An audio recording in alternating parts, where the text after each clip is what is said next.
how to transfer dollar from Bitget to Bitget on PC. So we can't transfer dollar as a currency to another Bitget, but we can transfer a token that is equivalent to dollar. In this case, it will be the USDC or USDT. Now, first of all, open your Bitget account and head over to wallet. Now click on withdraw. And as you can see here in the select coin, you have two options if you want to send USDC or you can send the USDT.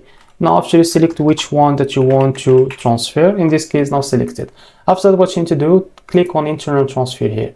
Now you can provide the email of that Bitget account, or you can provide the phone number, or you can provide the user ID of that Bitget account. So after you choose one of these, you can provide it here. So after that, click on next and you can type how much you want to transfer. In this case it will be $1. In this case it's equivalent to that USDC token. So after that, in a few seconds to a few minutes, you will be able to receive your dollar on your Bitget account. So this is how to transfer dollar from Bitget to Bitget on PC. If you found it helpful, please like and subscribe. See you in the next video.